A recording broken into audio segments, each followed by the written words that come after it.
Te propongo una escena muy típica. Un compañero te escribe, necesito esto, yo ya lo tengo definido, tú solo cómpralo. Y tú, si no estás atento, te conviertes en un pasapedidos. Pasapedidos elegante, pero al final un pasapedidos. El problema es que en esa escena, que parece inocente, es un agujero negro de valor. Porque cuando compras, entra al final, solo puedes pelear el precio. Y cuando solo peleas el precio, normalmente pierdes el partido importante. Coste total, riesgo, cumplimiento, plazo, reputación. Hoy quiero que la audiencia se lleve una idea simple y muy práctica. Cuanto más cerca está compras de la necesidad, pues más valor crea. Cuanto más lejos está, más pasa pedidos, más transaccional, más reactiva. Por eso está conmigo mi buen amigo José Jurado, que es todo un influencer del mundo de compras. Ha vivido transformación real, no solo digital, en compañías grandes y sabe dónde se gana o se pierde el partido. A veces fuera y muchas veces pues dentro. José, gracias por estar aquí con nosotros. Hola, un placer, Alex, como siempre, y la verdad, es una gran oportunidad para poder explicar y también para poder debatir un poquito acerca de lo que comentas. Bueno, pues vamos al lío. Antes de nada, José ahora está en Banco Mediolanum, ha estado en General Óptica, a lo mejor digo alguna que tengo en la cabeza, ya sabes, estuvo en Sabadell. Cuéntanos un poco tu trayectoria, pero lo que le importa a la gente es cómo acabas en compras, por qué acabas en compras y por qué de repente pasas de ser un comprador a ser un procurement lover y un verdadero apasionado de este mundo. Pues yo creo que como prácticamente todos, ¿no? Entramos por casualidad, ¿no? Porque al final como las compras al final no vienen motivadas por una formación académica arreglada, ¿no? Donde dan pie a que al final te incorpores en un departamento de compras. Yo me incorporé, pues, ahora justamente hace 20 años, me incorporé, pues, en la industria, en Roca, como en un departamento de compras, pues bueno, pues empezando como todos, comprando tornillos y arandelas, ¿no? Para una fábrica. Y a partir de aquí, pues empecé a ver, ¿no? El aliciente que tenían las compras, las relaciones que tienes con proveedores, ¿no? Esas relaciones sociales que se generan, colaboraciones, ¿no? Que tenía mucho más allá de las compras. Y pues a partir de aquí, pues sí que es verdad que estuve allí prácticamente 11 años y pasé a un sector totalmente diferente que fue la banca, ¿no? Yéndome a Banca Sabadell y posteriormente me fui a otro sector totalmente diferente que fue el retail, ¿no? Donde acabé en General Óptica y actualmente volví otra vez a la banca. Entonces, bueno, ha sido una andadura por diferentes sectores, con diferentes tipos de stakeholders, ¿no? De proveedores, que la verdad es que te han generado, ¿no? Te generan un aprendizaje y sobre todo también una experiencia brutal, ¿no? El cambiar de sector, ¿no? Claro. A mí una de las cosas que más me gusta de compras es que al final te relacionas con un montón de áreas y si sabes aprovechar ese jugo de ese conocimiento de una y otras, de recursos humanos, de marketing, de industria de operaciones, de producción. Y como tú tienes al final que dar ese servicio, porque al final estamos aquí para dar el servicio, para adquirir los bienes y servicios de otros departamentos, si sabes sacarle el jugo, es un lugar donde se aprende muchísimo. Luego, si encima eres consultor, ya aprendes más sectores o vas cambiando, como dices, de roca a banca, pues ya lo bordas. La Sí. experiencia que vas adquiriendo. Además un dato curioso es que, claro, a lo largo de tu vida, ¿no? Yo durante estos 20 años que he pasado por estas empresas, ¿no? Por donde he tenido esta experiencia, ¿no? Y demás, te das cuenta con la cantidad de gente que interactúas, ¿no? Es decir, te pones a contar entre clientes internos, proveedores, colaboradores, pues es muy rico, ¿no? Es muy rico poder tratar en 20 años, ¿no? Que llevo en la profesión con tanta gente diferente. Eso te genera una riqueza y una experiencia brutal también. Otro día hablaba con Josécho, que está ahora también la presidencia de ARCE de Madrid, que una de las cosas Ujú. que quieren hacer es, bueno, no sé si esto es confidencial, eh, bueno, yo lo digo, si no, no que no me lo hubiera dicho. Una de las cosas nuevas que quieren hacer son los safaris de compradores y es ir a una empresa que nos enseñe desde dentro cómo funciona compras en un entorno real, ¿no? A mí hace poco en Barcelona, David Aguado de Gedia me enseñó toda la fábrica y y cómo trabajaban ellos como proveedor de la industria de automoción y cómo exigían calidad, precios, plazos a sus proveedores y cómo es toda su cadena de suministro y la automoción, que es la leche. Brutal. Te llevas un valor que es la leche. Bueno, quiero hablar contigo de, como hemos dicho, José es un influencer, le gusta Mm. estar continuamente aprendiendo. Antes hablamos de los diplomas que tiene ahí en la pared. Y además le gusta también compartir ese conocimiento. Es una persona para mí muy didáctica, de que se puede aprender mucho y por eso está aquí hoy en este podcast. En uno de tus posts en LinkedIn, donde nos haces reflexionar a todos, hablabas de la compra invisible, ¿no? Que el negocio vea el impacto detrás de la aparente operativa. Y entonces, cuando el cliente interno dice que solo es una compra, ¿qué es lo que no está, qué es lo invisible ahí? Sí, yo creo que, bueno, partimos ya de la base, yo creo, Alex, que las compras, a pesar de que llevamos muchos años, ¿no? Con unos procesos ya más maduros y con empresas que tienen, pues, las compras muy profesionalizadas, a pesar de todo ello, las compras, yo creo que todavía están muy lejos del cliente interno en general, ¿no? Te das cuenta de que se banaliza una compra. Hasta el punto, pues lo que comentábamos, ¿no? Y comentabas tú hace un momento, lo ven como una simple operativa donde, oye, hay que pasar un pedido o acordar un precio o acordar un plazo de entrega y ya, ¿no? Entonces, explicarle al cliente interno que detrás de esa compra hay impacto y hay impacto de todo tipo en función de lo que estás comprando, ¿no? De la magnitud, de la criticidad y demás, pues es complicado, ¿no? Porque al final esa visión 360 que hemos adquirido los compradores en los últimos años, ¿no? Esos diferentes roles, ¿no? Donde tenemos que estar al tanto de temas de sostenibilidad, el rol también de acerca de riesgos, de compliance, ¿no? Todos estos roles realmente son complejos de explicar puertas hacia afuera de compras. Entonces, ahí tenemos yo creo que ahí tenemos un reto todavía importante de explicar realmente cuál es el proceso y el valor y el impacto de compras. ¿Cuál sería la definición para ti o sea, si compras para nosotros no es soporte, no es trámite, no es pasapedidos, ¿cuál debería ser la definición de comprador para ti o de compras? Yo no concibo hoy en día un comprador que no aporte valor. Y cuando no digo que no aporte valor es, pues lógicamente, que esté aportando una solución al problema que le plantea el cliente interno, ¿no? O a la Ujú. necesidad. Y al final, como siempre nos han visto por una cuestión de precio, ¿no? Pues yo al final, oye, al final al comprador lo veo como, vamos a decir, el que está, es una de las partes importantes, ¿no? De la persona que está aportando valor e innovación a la empresa, ¿no? Es decir, oye, el suministro, vamos a decir que lo damos por garantizado, ¿no?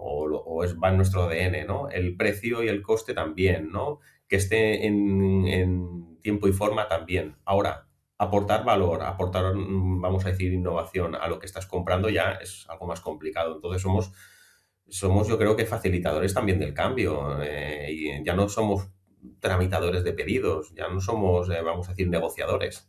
Esto ha quedado muy, muy atrás ya, creo. Mm. Claro, cuando solo mides ahorros, el otro día ponía Juan Fran, mi compañero de batallas en Procurement Live, junto con Tomás Hortal. Tiene ahí una newsletter en LinkedIn que me gusta mucho, que se llama Impolite, que habla pues de lo que no, de lo que todos sabemos y nadie habla en compra, ¿no? De los suburbios de compra, de los bajos fondos. Del Sí, cuando el negocio solo mide ahorro, porque decían, ¿debería tener un variable compras por ahorro? Yo no me leí el artículo, pero a mí luego salgo con el perro y reflexiono y digo, esto podría ser una brutalidad.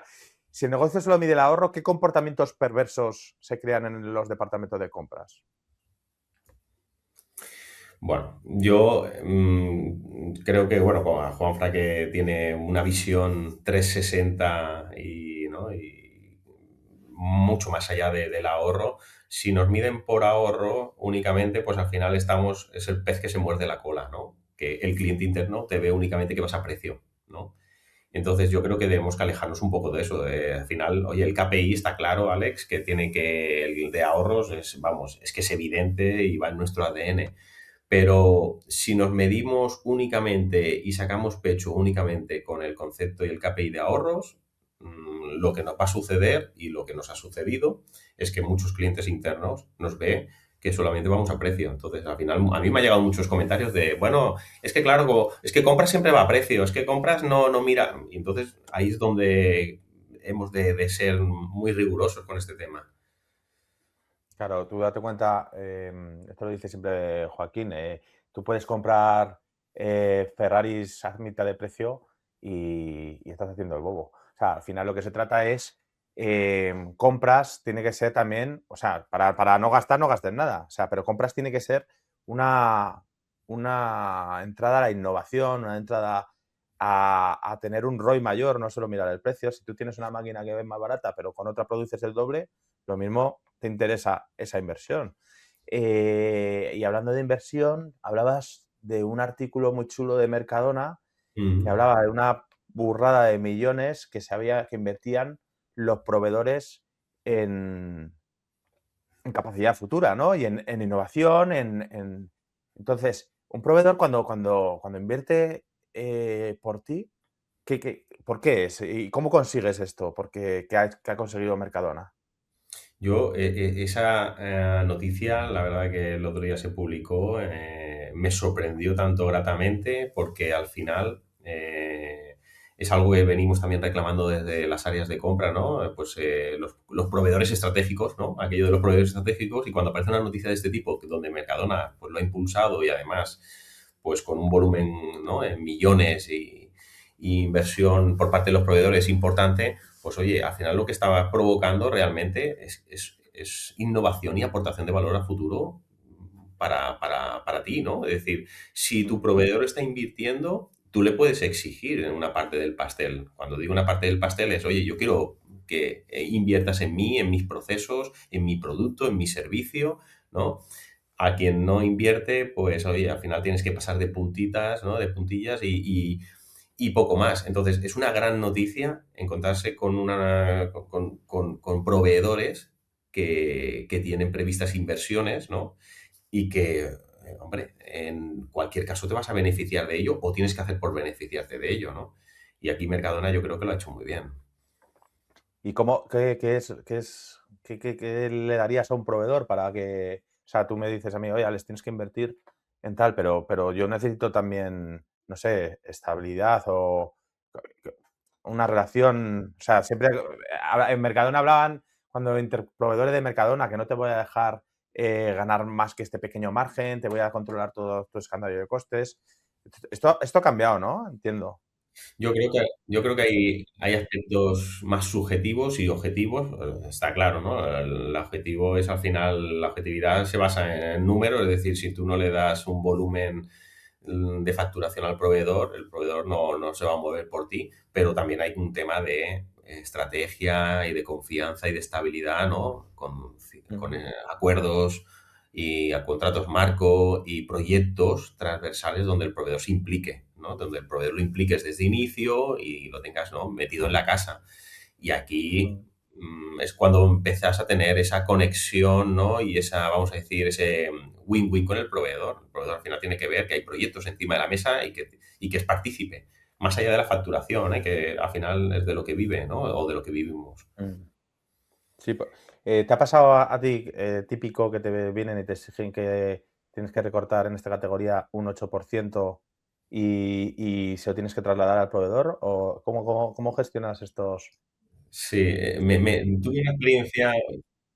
tuve una experiencia donde la dirección de operaciones en un momento dado en una compañía nos solicitó aquello que a veces no está bien medido, pero bueno, nos solicitó una reducción del 20%, es decir, algo que es casi imposible en los servicios de limpieza, ¿no? De la compañía. Entonces, claro, esto trasladarle en un momento como estábamos ahora en los últimos años, donde se están regularizando convenios, ¿no? Laborales, donde era un coste son servicios de limpieza donde prácticamente el 100% del coste es coste de mano de obra. Pedirle al proveedor pedirle y sugerirle una Mano de obra y optimización. muy regulada y muy Correcto, y con convenios que no puedes tocar nada. La antigüedad, correcto. además, lo tienes que subrogar. Sí. Sí, sí, pues imagínate encontrarte con un escenario de estos que donde compras no lo ve claro, no lo ve claro hasta el punto de emitir un informe para la dirección y explicando que realmente eso era matemáticamente imposible, que se tenía que dar bajo otras soluciones, ¿no? Como la reducción de horas de servicio, sinergias y demás, pero no, oye, que el proveedor puedas negociar incluso con una licitación, ¿no? Es decir, sacar una licitación y buscar un 20% de ahorro, ¿no? En los tiempos que estamos Pero es si, muy complicado. si el proveedor que entra se tiene que... Tú Eh, date cuenta, es las subrogar, empresas de ¿no? limpieza manejan de media un 3% de margen, ¿eh? Exacto, es que claro, lo has dicho tú claramente, ¿no? Abres una licitación donde el proveedor que entra tiene que acogerse a la subrogación. Estás cogido de pies y manos, ¿no? Sí, Entonces, a veces pedimos o se piden ahorros, ¿no? O reducciones de coste sí. que tienen poco fundamento y que, bueno, toca defenderlos, toca defenderlos. Pues yo conozco uno que precisamente en ese sector, en la limpieza, consigue un 20% de ahorro eh, sin que el proveedor pierda margen, que es la única forma que hay de hacerla es cambiando el alcance del servicio. Y al final, Efectivamente. tú, si en vez de contratar carne, personas, contratas un servicio que es que esto esté limpio y cambia la forma de hacer las cosas, es la única manera que tienes de optimizando esos cronogramas, optimizando las cosas que hacen, que al final eso está medio por tablas, cuánto se tarda en limpiar una mopa, cuánto se tarda en Correcto. limpiar pues cuando cambias esa ruta del proceso y tal, es donde consigues el ahorro sin perder calidad de servicio, incluso ganando calidad de servicio. Ahora, como vayas a hacer una licitación de que ahorro precio, pues lo que te va a hacer el tío te va a engañar. Porque lo que va a hacer es que, bueno, pues este día no voy, este día me lo salto, estos productos de limpieza que tenía contratados, pues los voy a cambiar por otros más económicos o si no, no hay manera. Y ahora hay mucha tecnología, hay muchas cosas Sí, para es lo que también iba a comentarte, en... sí. Es lo que iba a comentarte, que bueno, que hay empresas que también, que a pesar de que son servicios basados en mano de obra, pues se apoyan en tecnología y bueno, pues en este sector pues también hay algún avance que provoca optimizaciones de mano de obra, ¿no? Y por ahí, pero ni mucho menos a llegando a los 20% porque nos encontramos en una situación en los últimos años, como comentas tú, Alex, pues Ujú. complicada con las regularizaciones de los diferentes convenios. Entonces esto es, como se suele decir, o lo coges o lo dejas. O sea, no hay más. Las compras estratégicas, no sé quién me dijo esta frase que se me quedó grabada. Las compras estratégicas, ¿cómo era? No, no consisten en exprimir, consisten en construir. Totalmente, totalmente. Sí, sí. Esto es Eh, algo que hay que machacar y claro, cuando hay, vamos a decir, personas ajenas a compras que opinan de compras, pues esto fundamentarlo es muy difícil, porque al final desde fuera se ve, oye, no, que el proveedor se ponga las pilas, oye, no, que el proveedor, oye, que el proveedor se apriete que se está ganando la vida con nosotros. Y piensas, bueno, eso de que se está ganando la vida, tú mismo lo has dicho, ¿no, Alex? Antes, dice el margen en los servicios de limpieza, pues imagínate, estamos hablando de márgenes del 2 y del 3%, pues ya me dirás tú, ¿no? Tiene un Sí, absentismo laboral altísimo. exacto. La rotación O sea, es alta. que es muy difícil, la verdad. Es una cuestión de conocer el sector y Hay buscar lugares, patrones. decían, que tienen un problema, por ejemplo, en Manhattan, porque es carísimo vivir y entonces la gente tiene que venir de 3 horas o 4 horas lejos de donde viven para ir a limpiar y al final, claro, pues se quedan en trabajos antes de llegar a Manhattan y casi cobra más un limpiador que un ingeniero de caminos. Sí. La negociación por ir cambiando de etapas, hablabas de que la negociación, ¿dónde se gana o dónde se pierde? Se pierde porque nosotros nos relacionamos de puertas para adentro con nuestros departamentos a los que tenemos que dar ese servicio, de puertas afuera para el proveedor. Y siempre ponemos el foco en el proveedor. Pero ¿dónde se pierde la negociación? Yo, bajo mi experiencia de los últimos años, cuando hay tanto proceso, vamos a decir, que no somos ágiles con los procesos y con las decisiones, En muchos casos se pierde dentro de las compañías, ¿no? Y al final acabamos incluso quemando al proveedor antes de una firma de un contrato. Entonces, me da que... Yo siempre digo lo mismo, ¿eh? Es mucho más fácil llegar a un acuerdo con un proveedor que llegar a un acuerdo con un cliente interno. Te encuentras muchas reticencias, procesos muy complejos en la mayoría de ocasiones, mucha opinática. Entonces, es complicado tirar procesos adelante cuando el proveedor al final, pues al final es un interesado como tú, ¿no? Y al final llegar a acuerdos con un proveedor te puede costar más o menos, las negociaciones pueden ser peores o mejores, más duras o no, pero sueles llegar a buen puerto, ¿no?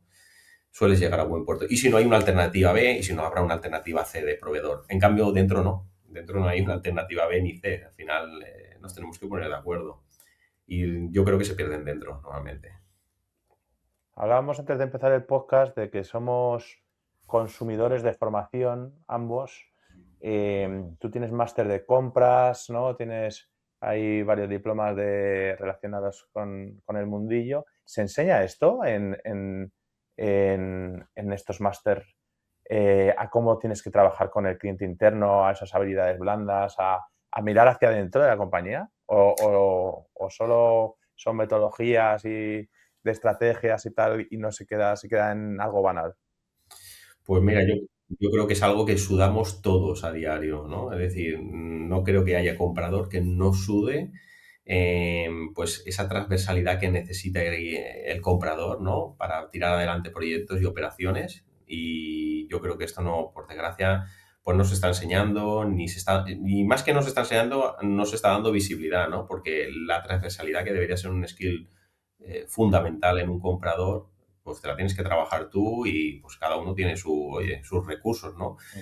Y te encuentras que en función del tipo de compañía, de dimensión, de estructura, de jerarquía, pues la transversalidad, pues es, oye, estás escalando montañas, ¿no? A veces. Y yo creo que ahí sí que es verdad que las formaciones deberían hacer más hincapié en esas habilidades blandas, ¿no? Mm. Yo las dos últimas formaciones que he hecho, fíjate, son, ayer me pusieron una medallita nueva que es la de ProSci, que estoy muy orgulloso de mí mismo, Eh, que es muy importante para, en el mundo que vivimos de transformación digital, eh, la tecnología sin personas no sirve para nada. O sea, entonces, mm, a veces cuando tú transformas digitalmente cualquier tipo de proceso o implantas una herramienta, si no consigues que la gente que la tiene que usar adopte ese cambio y se suban al carro, eh, pues puedes fracasar.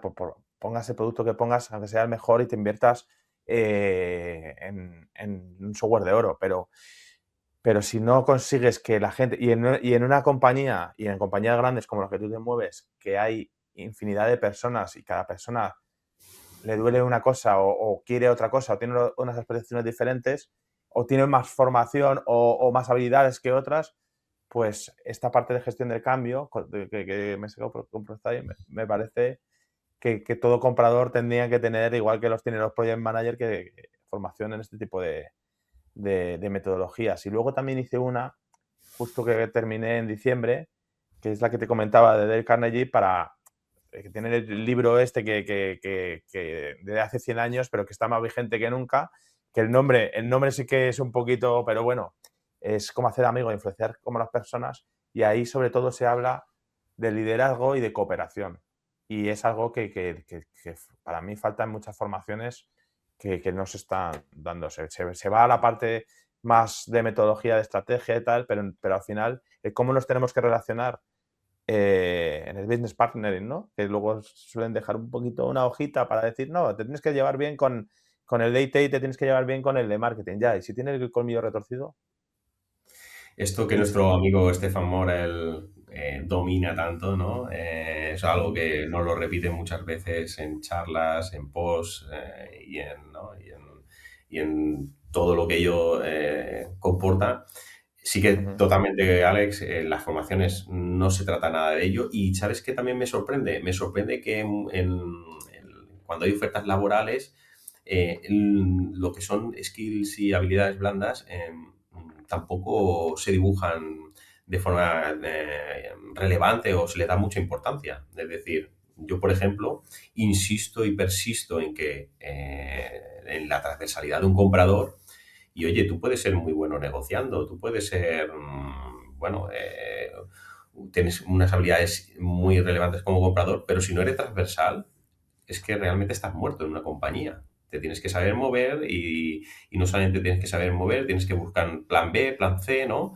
Y esas habilidades no se, vamos a decir, no se trabajan, no se publican. Parece ser que no se le da la importancia que requiere el puesto, la profesión.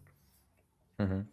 Pues nada, desde aquí lanzo a mis buenos amigos formadores Luis Vega, a mis compañeros de AERCE, a Jorge Aceituno va a llevar el máster de compras de IQS aquí en Madrid, a Eric Almiñana, que lo lleva desde hace años en Barcelona. Pues ya aquí os dejo a que penséis que tenéis que meter un modulito más tan importante como los demás, que es cómo relacionarse de persona a persona, que cada vez lo estamos olvidando y creo que cada vez cobra una relevancia muchísimo más alta. Cuando todo el mundo opina, se diluye la responsabilidad. Eh, Hablabas de gobierno de decisión con claridad. ¿Por qué compras todo el mundo opina como si fuera fútbol o medicina? ¿Y qué efectos tiene? Yo siempre he defendido que viene dado por dos razones principales. Uno, lo que te comentaba al inicio de esta conversación, que es una profesión sin una formación reglada, con lo cual, pues todo el mundo se hace comprador, ¿no? Es decir, no hay nadie que se meta con los de marketing, no hay nadie que se meta con los de recursos humanos, no hay nadie que se meta con los de finanzas. En cambio, de compras puede opinar cualquiera. Entonces, una de las razones que yo creo que es fundamental es que hubiese una formación reglada, es decir, oye, pues que hubiese una diplomatura o otro tipo de formación, ¿no? Reglada que te habilite, ¿no? Y que te profesionalice como comprador. Eso a la sociedad le da un input especial. Y el otro motivo, y este es más evidente, ¿no? Posiblemente, es que todos hacemos compras a nivel doméstico e incluso compras importantes y de una dimensión, ¿no? Considerable, ¿no? Pues oye, todo el mundo se puede comprar en algún momento una vivienda, todo el mundo compra un vehículo, todo el mundo compra una nevera y todo el mundo piensa que comprar, como no existe esa profesionalización, ¿no? Todo el mundo se piensa que comprar una nevera para casa es comprar una nevera para la compañía, ¿no? Uh -huh. Y para mí esas dos razones son fundamentales nos genera muchos problemas a los compradores, ¿no? Que todo el mundo opine. Claro, al final, claro, todo el mundo, yo iba por ahí, todo el mundo como va a comprar al supermercado son profesionales de compras, porque ha negociado y ha regateado en el mercadillo. Pero al final, los profesionales de compras tienen una misión que no es solo adquirir bienes y servicios, es garantizar la disponibilidad de esos bienes y servicios cuando los necesitamos, sobre todo en épocas de escasez o cuando hay problemas de, yo qué sé, que iban a cerrar el canal de Hormuz, colaborando con las diferentes áreas y con los proveedores, eh, consiguiendo la calidad y disponibilidad deseada, por supuesto, si somos de compras, al mejor precio posible, que es lo que se creen con las mejores condiciones, porque no solo hay que negociar precio, hay que negociar forma de pago, hay que negociar pues que un proveedor tenga un stock de emergencia, ¿no? Para cuando, si tienes tú una rotura de stock, en sus almacenes, por supuesto, porque los tuyos no caben, de una forma eficiente, transparente, que al final estamos jugando con dinero, no lo olvidemos, y donde hay dinero muchas veces pues sale pues corruptelas, este tipo de cosas, cumpliendo la normativa, que estamos en Europa, o sea, cada vez tenemos más mercados regulatorios, tú ahora que estás en banca, la gente dice, no, es que tengo que cumplir con la debida diligencia, ya, pues en banca tiene que cumplir con DORA, que es una regulación bastante estricta para que nos afecta a todos los proveedores de tecnología.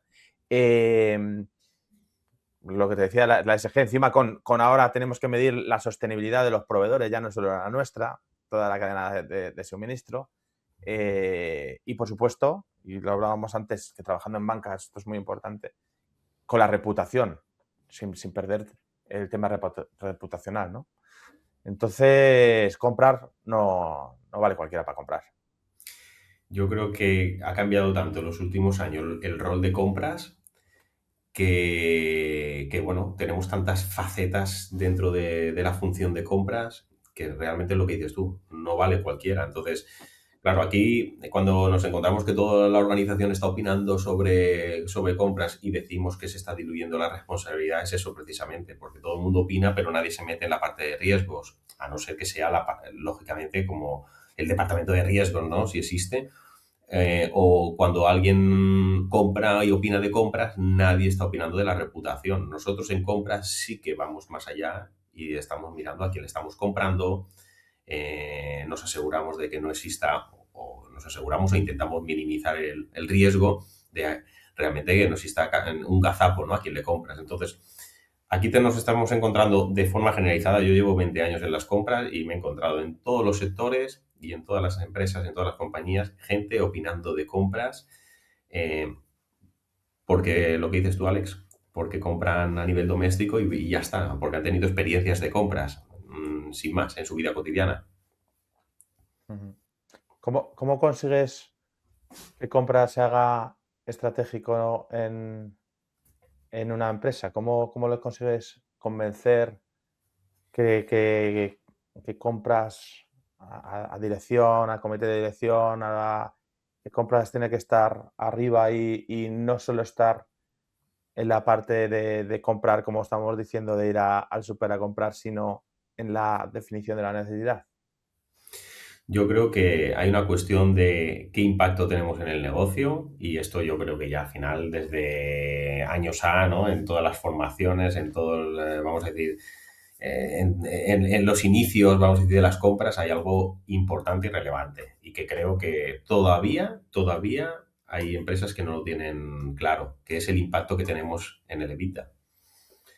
Es decir, impacto en la cuenta de resultados, ¿no? Impacto, vamos a decir, en la actividad económica de la empresa, con lo cual eso bien fundamentado, ¿no? Es decir, a veces es que hablamos de ahorros como no es que me he ahorrado, no es que me he ahorrado, es que te está impactando en la cuenta de resultados. Ojo. Entonces, yo creo que empezando por ahí es el camino número uno. Y después, a partir de aquí, pues el tema de los riesgos y reputación, que las empresas cada vez tienen que estar más monitorizando todo este tema, pues yo creo que hay una, vamos a decir, una vertiente importante, que esta no es tan tangible, ¿no? Que esta no es tan, vamos a decir, Y hablabas al principio de que habías estado en Roca. sí, Pues en Roca, por ejemplo, no tiene un problema de precio a conseguir las tapas de los váteres. O sea, que tiene un problema de disponibilidad de proveedores. sí. Tienen tal cantidad de producción en todos los continentes que, que conseguir proveedores en las condiciones que los necesitan, de calidad, de, de- de disponibilidad, a mí me hablaba, ¿cómo se llama? Creo que era David, que el problema que tenían era conseguir proveedores que les sirvieran los volúmenes tan gigantescos que manejaban. Sí, yo creo que esto es uno de los problemas que nos vamos a ir encontrando, ¿no? Ahora, a partir de ahora también. Em, yo años A no había tanta, vamos a decir, tanto problema con los suministros porque no nos encontrábamos en un mundo donde la globalidad impactase tanto. Ahora en los Ujú. últimos años, Alex, que si pandemias, que si el canal de Suez con problemas, que si cuellos de botella con los contenedores chinos, ¿no? De importación. Es decir, todos son problemas y hándicaps para garantizar los suministros en tiempo y forma. Y ya no te digo en coste, porque claro, con lo de los fletes marítimos, recuerda que se multiplicaron un 150% Ujú. el coste de ellos, ¿no? Mínimo. Entonces, al final te encuentras que la globalidad nos está impactando, ¿no? A todos los niveles. Sí, hablabas en otro post tuyo, no me acuerdo muy bien, pero del IPC, ¿no? Del, de que no todo es que los proveedores quieran ganar más dinero, sino que al final índices todo el rato subiendo de materias primas clave, además. Sí, es que esa reflexión del IPC, yo creo que es importante porque, mira, antes habíamos hablado del tema de los convenios, ¿no? Entonces, oye, si viene regulado por ley las actualizaciones de los convenios laborales en según qué sectores, ¿no? Sectores, pues como el sector de la limpieza, el sector de la seguridad y demás, pues esto es un coste que que lo tienes que absorber o mitigar con el proveedor y de qué manera, ¿no? A partir de ahí ya buscarás otras palancas para mitigarlo y optimizarlo. Pero sí o sí es un coste que te viene, ¿no? Y ya no te hablo de IPC, ¿no? El IPC es otro que te viene, ¿no? Con lo cual, a veces nos da la sensación a todos de que, bueno, es que los costes, no, los costes es que muchos vienen ya predefinidos por ley, por ámbitos regulatorios como los convenios laborales, ¿no? Que ahora, pues en los últimos 4 o 5 años han habido una actualización brutal, ¿no? De convenios, ¿no? Que estaban en una situación muy precaria, algunos de ellos, cierto es, y que afectan lógicamente a las compras. Es que deberíamos empezar a hablar, en vez de qué compramos los compradores, hablar de qué problemas resolvemos. Porque fíjate, en un Sí. momento todo lo que hemos sacado que hay que hacer de coste total, que está muy de moda ahora, pero que la gente sigue sin utilizarlo porque somos muy cortaplacistas y queremos victorias tempranas, pero un coste total de la propiedad en muchos casos es importantísimo. O sea, yo al final vendo software, vendo proyectos de software, que son muy a medida. A mí nadie, muchas veces no me preguntan, oye, ¿cuál va a ser el coste de mantenimiento? Y luego cómo, si me voy contigo, que al final, con toda la información, pues que son proveedores que son a largo plazo, no miran a ver cómo va a ser el proyecto a 5 años de coste, pero luego te coge, yo sé que competidores te cobran por la formación y generas, entra gente nueva y te cobran por la formación, imagínate. Yo, Eh, sí, dime. yo últimamente estoy reflexionando sobre algo que no nos paramos a pensar porque el día a día no nos damos tanto para ello, pero es, oye, ¿por qué no nos cuestionamos más desde compras la necesidad, ¿no? Aún, oye, al final compras debe cuestionar la necesidad. ¿Hace falta? ¿Sí o no? ¿Hace falta? ¿Hace falta esto? No. ¿Hace falta, como decías tú, ¿no? Antes, ¿hace falta el Ferrari? ¿Hace falta esta necesidad? Es decir, al final muchas veces no es buscar alternativas, no, muchas veces no es comprar más barato, es que a veces realmente no hace falta, ¿no? Y yo creo que también tenemos que Claro. entrar en ese rol también, ¿no? Decir, oye, Mm. vamos a dibujar si realmente nos hace falta ese servicio, ese producto, ¿no?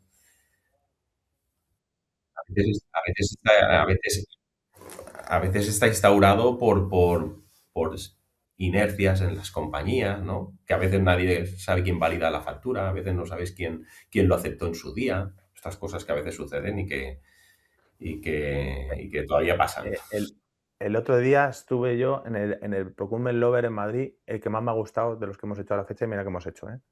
Y me traje a un tío que no era de compras. Es el Miguel, un amigo mío que es el cliente, que es ¿cómo es? No sé, el puesto, macho, el que hace todas las infraestructuras de la UAX.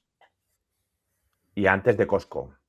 Y antes de. Ahora está, creo que también hace Colegio de Golgaduca, no sé. Bueno, hace grandes infraestructuras y este tío estaba trabajando antes para el Banco Mundial y hacía carreteras a lo largo del mundo. Y entonces, claro, él no decía, porque compra sí, vamos a venir aquí a negociar el hormigón y vamos a conseguir unos céntimos de ahorro, tal. Y él tenía 3 niveles de pensamiento y nos hablaba de las carreteras con esos ejemplos. Decía que ahí está, que tienes que pensar a nivel táctico, a nivel estratégico y a nivel cultural. Y ponían los ejemplos de las carreteras a nivel táctico. Oye, tenemos aquí unos atascos todos los días de la leche y entonces, ¿qué hacemos? Pues nada, pues vamos a hacer una carretera, un carril más. Y claro, eso te dio un coste y tal. Pero si piensas a nivel estratégico en vez de táctico, dices, pero realmente no, perdona, que me estaba saltando. Si en vez de poner otro carril de carreteras, ¿y si ponemos, para que no vaya tanta gente, ponemos un busvao, ponemos línea de autobuses o una estación de tren o parking disuasorios, ¿no? Eso sería pensamiento un poco más estratégico. Y luego el cultural, que el cultural sería, ¿realmente hace falta que vayamos todos a trabajar? Ahora, después de la pandemia, que hemos aprendido a trabajar en remoto. Todos los días tenemos que ir. Y entonces, si tú consigues reducir todos es porque empiezas a teletrabajar y reduces todos esos desplazamientos, pues te has ahorrado un montón de costes. Pero claro, Totalmente. eso es muy difícil si compras esta de pasapedidos al final, pero si está en el pensamiento de la necesidad, pues yo creo que ahí aporta mucho valor. Sí, y yo creo que algo el otro día me hacía una reflexión Juanfran, que es muy inteligente, que es a veces eh, si compras tienes la suficientemente autoridad para ese tipo de decisiones. Porque claro, este tema que has expuesto, pues de forma transversal, donde intervienen no sé cuántas áreas en las decisiones, pues imagínate, ¿no? Compras a lo mejor sí que lo vemos de esa forma tan estratégica, ¿no? Es decir, es una manera de optimizar, pero después entran otras áreas, ¿no? Donde te dice, bueno, ya, pero es que al usuario hay que darle, ¿no? Al usuario hay que darle accesos, porque claro, hay que darle opciones. No solamente puede tener el carril, como decías tú, ¿no? El bus va o no, también tiene que darle la Mm. opción de que pueda ir en coche, ¿no? Es decir, te encuentras con áreas que la visión estratégica no la comparten o no tienen el mismo objetivo, por muchos motivos. Entonces, Juanfran sí que hacía esa reflexión el otro día en un post que me decía, sí, sí, está muy bien, dice, pero si compras no tiene la suficiente autoridad en la toma de decisiones que la debe de tener. Pero es que la autoridad, y esto siempre volvemos a lo mismo, de que, es que hay que ganar esas habilidades blandas. ¿La autoridad hay que darla jerárquicamente o la autoridad hay que ganársela? Yo conozco gente que tiene mucha más autoridad que sus propios jefes. Sí, bueno, esa es la Entonces, parte subjetiva y después está la parte objetiva, ¿no? La parte objetiva es, vale, ¿quién paga la fiesta? Porque claro, muchas veces en compras estamos gestionando presupuestos de otros, ¿no? claro, pero gánatelos. Por eso le voy al business partnering. Claro, si el presupuesto no es tuyo, pues tienes un poco más complicado el tema de tener autoridad, ¿no? De tener esa Mm. en la decisión, ¿eh? Hablo, Sí, de sí, tener ese poder de autoridad y decisión, la tienes que compartir con el stakeholder, ¿no? Entonces, bueno, hay un tema por eso, estratégico de cómo lo vendes y demás. claro, por eso te tienes que ganar tú la autoridad mediante, pues no sé, con tácticas, con pequeñas victorias, con casos de éxitos y demostrar que compras aporta valor. El problema es que compras cree en la autoridad del principio cuando la gente lo ve como, no, tú a mí, compras viene de policía, a que pase por el proceso, a Correcto. que haga los contratos bien y tal. Es como un auditor casi. Que yo ya tengo mi Sí. proveedor con el que trabajo bien, no vengas aquí encima le vas a tocar el precio y encima me le vas a enfadar. Con eso está funcionando, no toque lo que no funciona. Ahora, si tú te haces un verdadero aliado, entiendes el servicio, entiendes el proceso, entiendes el producto que hay que contratar, entiendes el mercado, entiendes tal, y te conviertes en un consultor, que es como lo que te contaba antes de que no es lo mismo ser un comercial que ser un vendedor consultivo, te conviertes en alguien a quien consultar, entonces ahí es cuando gana la autoridad. Y no hace falta que te den un, un bastón de alcalde. O sea, no hace falta, simplemente es alguien a quien consultar, porque Sí, tienes sí. conocimiento, porque tienes experiencia y porque te lo ganas. Es cuando entras en el perímetro de una área y le demuestras, lógicamente, en un marco temporal, con un caso de éxito o con casos de éxito y el valor añadido que le puedes aportar, por poco que sea desde el inicio, al final, poco a poco se va apoyando en ti ese cliente interno. Poco Pero a que poco también es muy difícil. O sea, que esto lo decimos es así difícil. como baladí, pero que esto es lo más difícil de ser Es, comprador. es difícil, es lento, tienes que tener mucha paciencia. Hay un caso que te sale bien, otro que no te sale tan bien. Es decir, hay muchos parámetros que influyen, ¿no? Pero bueno, es ir Mm. picando piedra y son proyectos en el medio largo plazo.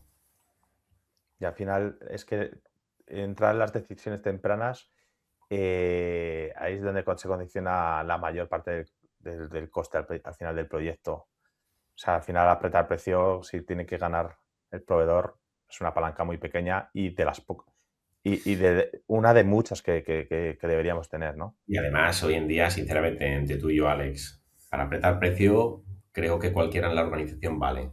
O sea, quiero decir que no hace falta tener unas habilidades muy especiales para negociar con un proveedor el precio. Puede ser cualquier área, ¿no? Ahora, todo eso que has comentado tú que viene detrás, ¿no? Pues ya no hay tanta gente especializada en las compañías. Cuando hablando del pasapedidos, cuando te viene alguien y te dice, oye, es que esta compra es una urgencia, es que es muy urgente, es que esto teníamos que haberlo hecho ya, es que tal. ¿Qué filtros pones para ver si es urgente o no urgente o te están tomando ya por pasapedido así, porque tal? ¿Cuándo pasas por el aro y cuándo no? Bueno, el tema de las urgencias yo creo que hay que ir poniéndole filtros, porque al final si lo aceptas todo, pues sí que es cierto que al final pues estás de pasapedidos total y además lo que siempre hemos sido, que hemos estado de bomberos, ¿no? Entonces, y el educar al cliente interno es lo más importante, es decir, te puede venir con una urgencia, porque por supuesto hay urgencias en las compañías, pero yo creo que pasada la urgencia hay que educar a ese cliente interno, ¿no? Primero que te anticipe, enseñándole cómo, eh, ayudándole a planificar, ¿no? Es decir, no puedes ir tampoco siempre sacando varas, ¿no? Es decir, ni con el palo, ¿no? Al final yo creo que hay una cuestión pedagógica y hay una cuestión sobre todo de ir poco a poco, que esto es otro tema que en el Business Partner pues se fundamenta mucho, que es la pedagogía, ¿no? Es decir, oye, yo te acompaño, yo te enseño, yo necesito que vayamos de la mano, no es vamos a ir de policía, vamos a ir de fiscalizador, la próxima vez esto se eleva y vamos a... No, esto no va de esto va de al final de enseñar al cliente interno y al stakeholder, ¿no? De que las urgencias se trabajan.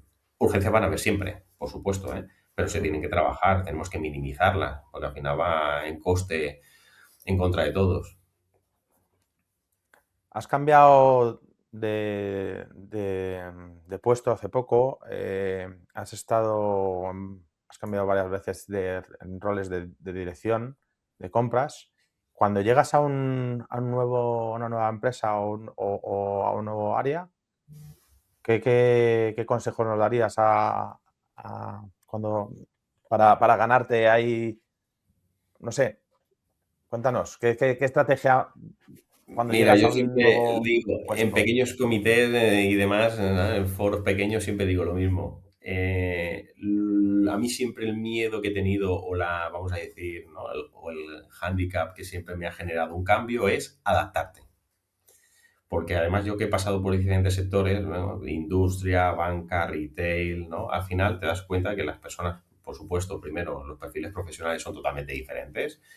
Ujú. El sector, por supuesto, proveedores y demás también. Entonces, siempre digo lo mismo, adaptarse es como vamos a decir, el hándicap que yo pongo como top one, ¿no? A la hora de incorporarte en una empresa, ¿no? Porque el trabajo al final y el conocimiento, pues se va adquiriendo, ¿no? Es decir, no, el procedimiento, el proceso, la manera de trabajar, pero adaptarte o te adaptas o no. Es decir, esto, Pues al final llegamos otra vez a las habilidades blandas, ¿eh? Nos somos sí, repetitivos, pero bueno. sí. Hablamos de cuánto Bueno, transversal eres, a ver, ¿no? Hablamos de cuánto transversal eres, hablamos de que tu grado de adaptabilidad, ¿no? Tu paciencia, ¿no? Son habilidades blandas que al final las tienes que trabajar. Yo me las he trabajado mucho, porque si ujú, te digo una cosa, mi paciencia no es la misma ahora que hace 20 años, ¿no? Eh, ujú. la he ganado, creo que la he ganado, también por motivos personales, ¿no? Y familiares, pero profesionales también, ¿no? Cada vez que dices que tienes 20 años de experiencia, pienso que viejos nos estamos haciendo. Eh, yo lo pienso ahora porque precisamente ahora acabo de cumplir 20 años, como aquí que dicen compras, ¿no? Mm. Y pienso, hostia, 20 años, ahora empiezas a pensar y dices, no sé, no sé si es una ventaja o una desventaja ya, la verdad.